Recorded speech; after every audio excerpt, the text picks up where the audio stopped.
दोस्तों एक बार फिर स्वागत है हमारे इस चैनल पे। आज का वीडियो हमारा पूरा कैमरे के ऊपर है। आज के वीडियो में हम बताने वाले हैं कि OSI क्या होता है, ESI क्या होता है, एफ स्टॉप क्या होता है, अपर्चर क्या होता है, बोके क्या होता है।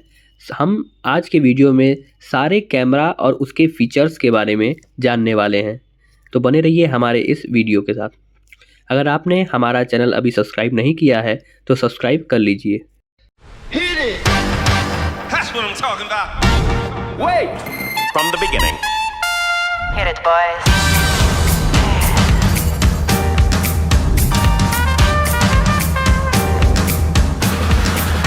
All young men with suits and ties, just sitting in the crowd smoking big cigars. I hope you're ready for the booze and bass. I'm the one, I'm the lady that'll rock this place. Rock this place. Rock this place. Rock this place.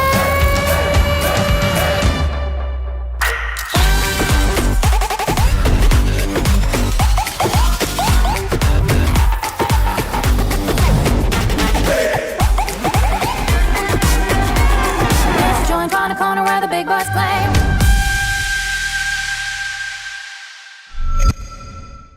Aperture. दोस्तों कैमरे में aperture ये बताता है कि suppose करिए आप कोई फ़ोटो क्लिक करते हैं तो जो कैमरे का लेंस होता है वो कितना बड़ा खुलता है फिर बंद हो जाता है, उसी को अपर्चर कहते हैं। आपने अपने कैमरे में देखा होगा कि इस कैमरे का अपर्चर f2.0 है, f1.8 है। दोस्तों अपर्चर का वैल्यू जितना ज़्यादा रहेगा आपका जो कैमरे का शटर है उतना कम खुलेगा, और अपर्चर का वैल्यू जितना कम रहेगा आपके कैमरे का शटर उतना ही ज़्यादा खुलेगा। नेक्स्ट हमारा कैमरा फीचर्स है बोके। बोके का मतलब होता है आउट ऑफ फोकस। इसका मतलब जब भी अगर आप कोई फ़ोटो क्लिक करते हैं तो जो सब्जेक्ट होता है आपका वो फोकस रहता है और बाकी बैकग्राउंड आपका आउट ऑफ फोकस हो जाता है। अगर DSLR की बात करें तो इसमें आपका जो बोके होता है वो नेचुरली होता है, यानी कि जब भी अगर आप कोई फ़ोटो क्लिक करते हैं तो वो बैकग्राउंड ब्लर कर देता है और बैकग्राउंड में आपको कुछ चमकता हुआ स्टार टाइप का दिखता है जो कि फ़ोटो में बहुत खूबसूरत लगता है। और अगर कैमरे फ़ोन में बोके की बात करें तो ये सॉफ्टवेयर बेस्ड होता है, यानी कि सॉफ्टवेयर की मदद से आपका जो बैकग्राउंड है उसको ब्लर किया जाता है। अब बात कर लेते हैं ISO क्या होता है कैमरे में। दोस्तों जो ISO होता है वो एक कैमरा सेंसर होता है जो कि लाइट के प्रति सेंसिटिव होता है, यानी कि अगर लो लाइट कंडीशन है तो आप हाई ISO सेटिंग में जब फ़ोटो क्लिक करेंगे तो आपका फ़ोटो क्लियर आएगा, बट उसी के साथ कभी कभी आपके फ़ोटो में नॉइज़ भी आ जाएगा। अब चलिए बात कर लेते हैं ऑप्टिकल जूम, हाइब्रिड जूम और डिजिटल जूम क्या होता है। दोस्तों ऑप्टिकल जूम की अगर बात करें तो जो हम लेंस को एडजस्ट करते हैं DSLR में, या अगर कैमरे फ़ोन में बात करें तो कुछ x जूम तक फ़ोटो आपकी फटती नहीं है। वो इसलिए होता है क्योंकि जब हम जूम करते हैं तो कुछ x तक या 3x या 4x या 5x तक जो कैमरे का लेंस होता है वो एडजस्ट होता है, यानी कैमरे का लेंस आगे और पीछे हो जाता है जिसके वजह से वो जूम हो जाता है। बाकी अगर डिजिटल जूम की बात करें तो ये कंप्लीट सॉफ्टवेयर बेस्ड होता है, यानी कि सपोज़ करिए किसी में 5x जूम है तो 2x तक आपका ऑप्टिकल जूम है, बाकी बचे हुए 3x आपके डिजिटल जूम है।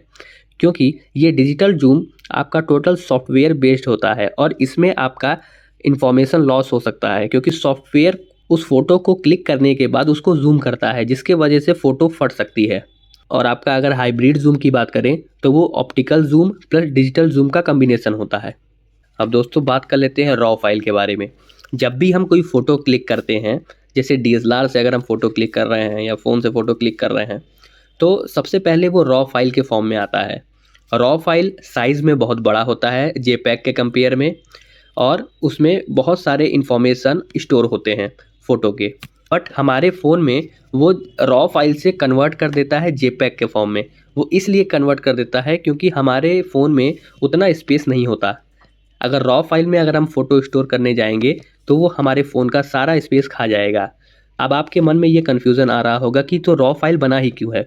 दोस्तों ये उन लोगों के लिए बना है जो बहुत ही प्रोफेशनल फ़ोटो एडिटर वगैरह हैं, क्योंकि वो रॉ फाइल के फॉर्म में फ़ोटो को रखते हैं, उसको बाद में एडिट वगैरह करते हैं और बाद में जिसको चाहिए होता है उसको डिलीवर कर देते हैं। नेक्स्ट हमारा है इलेक्ट्रॉनिक इमेज स्टेबलाइजेशन और ऑप्टिकल इमेज स्टेबलाइजेशन, जिसको हम EIS और OIS भी कहते हैं। इस पे मैंने पहले भी वीडियो बना रखा है। EIS और OIS के मदद से आपका फ़ोटो या वीडियो जो आप क्लिक करते रहते हैं वो स्टेबल रहता है। यानी कि जब भी अगर आप रिकॉर्डिंग बना रहे हैं तो आपका हाथ ज़रूर हिलेगा, और आपका हाथ जिस डायरेक्शन में हिलेगा उस कैमरे में कुछ मैकेनिकल पार्ट और सेंसर लगे रहते हैं, जो कैमरे का लेंस है उसको आपके हाथ के मूवमेंट के अपोजिट डायरेक्शन में उस कैमरे के लेंस को मूव करा देते हैं। जैसे मान लीजिए आपका हाथ नीचे की तरफ मूव किया तो वो कैमरे का पार्ट आपका ऊपर की तरफ मूव कर जाएगा, यानी कि वो कैमरे का जो लेंस है वो अपने स्टेट पे बना रहेगा आपके मूवमेंट ऑफ हैंड के अकॉर्डिंग। इसके वजह से आपको एकदम अच्छा वीडियो मिलेगा। यही काम EIS भी करता है और ये सॉफ्टवेयर की मदद से करता है। अब नेक्स्ट हम बात कर लेते हैं रेजोल्यूशन क्या होता है। दोस्तों रेजोल्यूशन कुछ नहीं, बस कलेक्शन ऑफ पिक्सल्स कितने होते हैं, यानी कि किसी फोटो में कितने नंबर ऑफ पिक्सल्स मौजूद हैं, कुल हॉरिजॉन्टल पिक्सल कितने हैं और टोटल वर्टिकल पिक्सल कितने हैं। जब हॉरिजॉन्टल पिक्सल टोटल और वर्टिकल पिक्सल टोटल को जब हम मल्टीप्लाई करते हैं तो टोटल पिक्सल कितने हैं उस फोटो में आ जाते हैं, उसी को रेजोल्यूशन कहते हैं। ऐसे ही दोस्तों 13 मेगापिक्सल का मतलब होता है 13 मिलियन पिक्सल, यानी कि अगर आप फोटो क्लिक करेंगे तो उसमें 13 मिलियन पिक्सल आएंगे और 14 मेगापिक्सल में आपका 14 मिलियन पिक्सल आएंगे। ऐसा ही करते करते 32 मेगापिक्सल, 64 मेगापिक्सल, 108 मेगापिक्सल और 200 मेगापिक्सल यानी 200 मिलियन पिक्सल। आप सोच सकते हैं कितना ज़्यादा पिक्सल है उस फोटो में। नेक्स्ट हमारा कैमरा फीचर है HDR। इसका फुल फॉर्म होता है हाई डायनेमिक रेंज।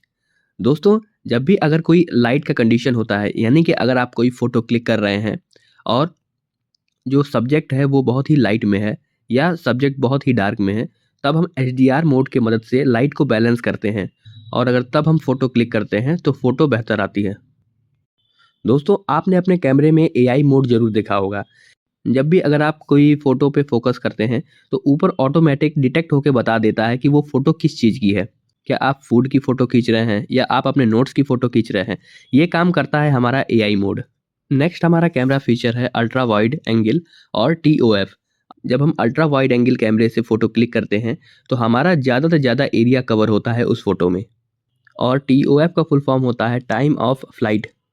इसका काम ये होता है कि ये डेप्थ गिनता है, यानी कि सब्जेक्ट में या ऑब्जेक्ट में जिसकी आप फ़ोटो क्लिक कर रहे हैं और बैकग्राउंड में कितने का डिफरेंस है, यानी कौन सब्जेक्ट है और कौन बैकग्राउंड है, ये टाइम ऑफ फ्लाइट बताता है। और इसी TOF की मदद से हमारा फोकस और ब्लर किया जाता है फ़ोटो को, यानी कि आपका सब्जेक्ट जो है फोकस रहेगा, बाकी बैकग्राउंड ब्लर हो जाएगा। ये TOF का काम है।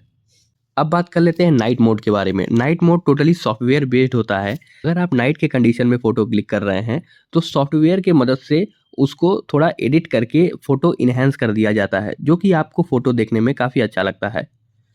अब हम अपने लास्ट कैमरा फीचर्स के बारे में बात कर लेते हैं, स्लो मोड और टाइम लैप्स के बारे में। अगर नॉर्मल कंडीशन की बात करें तो 1 सेकंड में आपको 30 फ्रेम मिलते हैं, यानी कि 30 फ्रेम मिलके आपको 1 सेकंड का वीडियो देते हैं। बट यही स्लोमो में क्या होता है, आपको 240 फ्रेम मिलके 1 सेकंड का फ़ोटो देते हैं, जिसके वजह से 1 सेकंड की वीडियो आपकी 8 से 10 सेकंड की हो जाती है। यही अगर टाइम लैप्स की बात करें तो ये 1 सेकंड में 1 फ्रेम खींचता है, में आपका 30 सेकंड की वीडियो आपको 1 सेकंड में बहुत ही फास्ट देखने को मिलती है। ये काम करता है हमारा टाइम लैप्स।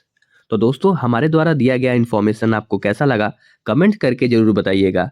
मिलते हैं नेक्स्ट एपिसोड में।